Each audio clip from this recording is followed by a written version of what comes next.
After the 2007-2008 post-election violence in Kenya that saw hundreds killed and thousands displaced, the streets of Gilgil town were flooded with street children, most of them victims of the dreadful electoral results. Many people sought refuge in the town that seemed the safest due to the military activities there. The sight of 2-year-olds getting molested and left to fend for themselves was too much for one Kenyan British woman. For the proper development of a child, he or she needs a good home, food, education, healthcare, and the right to grow up in a peaceful, secure, and caring environment.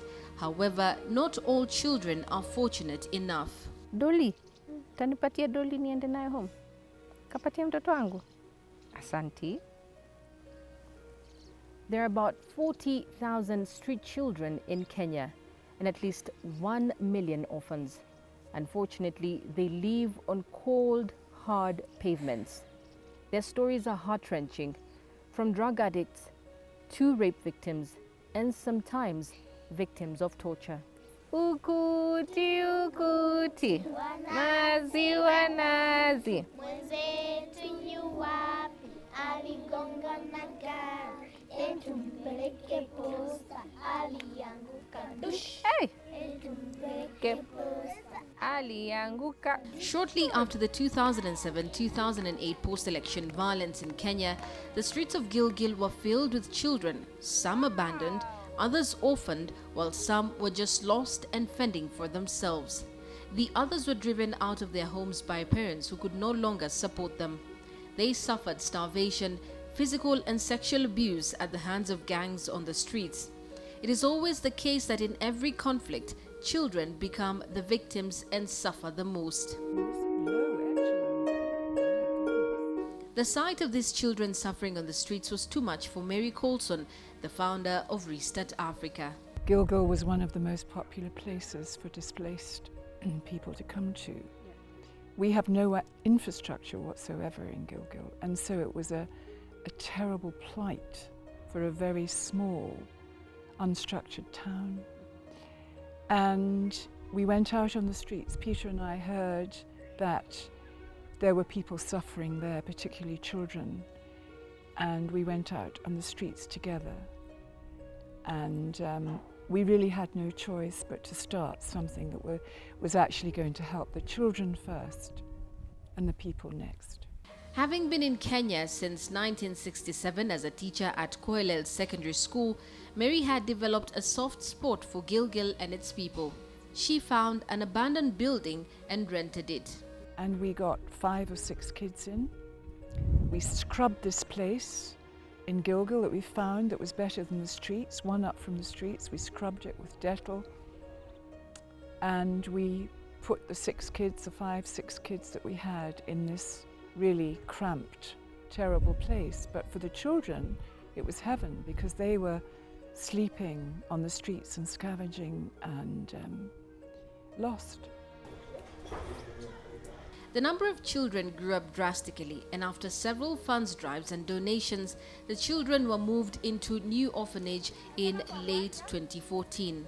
Maybe if you could tell me how many children that you have here. Today I've got 112 children because we took a little 3-year-old girl in today who was abandoned on the streets.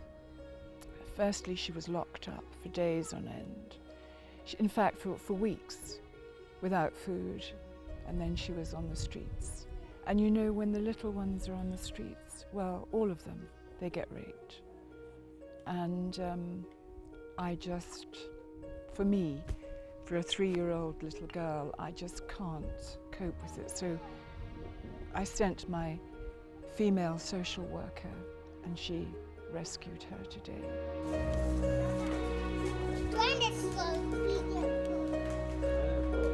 Restart now provides food, shelter, welfare and education to these vulnerable children. Most of them have suffered sexual abuse and deprivation. They all have significant emotional issues. It's not easy to rehabilitate such children, and it can take many months of love and care before these children can forget what they went through and are able to enjoy a more settled life in the Restart Center. How do you get to know about these children's cases? The child welfare officer will call us and tell us. My own social workers go on the streets, they're very active on the streets, and they look to see the children in need, the children that are not functioning properly, that can't cope. And the safe house, I have a good relationship with the lady that runs the safe house, and she lets me know if there's a child that she feels we should have, because the safe house is a safe house. It's not a home for children.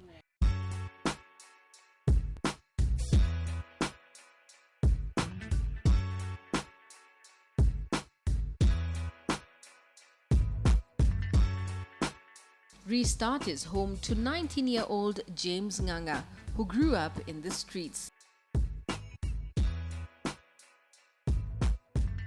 The father that I was having, he was not my real dad. So every time he had problem, because he's taking care of children that he does not. They are not of his own. So because of that, I found it wise to just leave the place, because I was not living peacefully. James sat his KCSE last year and managed to score a B-. I want to do computer science, but many people say because I do breakdancing, I'm a good break dancer. So many people call me artist, but I want to do computer science. This is a great milestone for him, given the kind of life he lived in the past. When you go to the street, there are a lot of things, and in the street we have different companies. You find other street families that go on streetly. They go to other people's premises and they steal there, or you find others who are abusing drugs. So unfortunately, I found a company that was abusing drugs, and that's how I got engaged to. I was taking like marijuana was the common one, and also we had injection ones, yeah, and also cocaine was abused. The work of rescuing desperate homeless children from the streets is not easy, and most of the times it's traumatizing. Well, I will tell you it is a very, very desperate situation with these children, because once a child has been abandoned or neglected or abused, I mean, you understand what before that particular child, because he or she loses all the basic needs of life, all the attachments with the relatives. So I would only say it's a very desperate situation with these children. Living in a country or a society where children are so much neglected and having very limited facilities in Restart, you find that you have got so many cases and you would like to bring all these children, you would like to rescue all the children, but then with the limited facilities, you find that you have got a limited number. For example, as we speak right now, I've got a list of like 30 children, very, very needy and desperate cases, who would like to be in Restart urgently now. Now you find out that getting the one who qualifies to be in Restart, anyway, all of them will qualify to be in Restart, but then you want maybe 2 or 1. Now you have got to go through every single point, every single understanding about what will happen to them tomorrow or what will happen to them the next hour, because you'll leave some alone, and then unfortunately you find that maybe you cannot find them tomorrow, or unfortunately they are dead. The charity organization has had its share of challenges. Many people are of the opinion that a white man's project doesn't need help, and Peter Ndolo, Restart's chief operating officer, sets the record straight. We do not get any government support, just to let you know.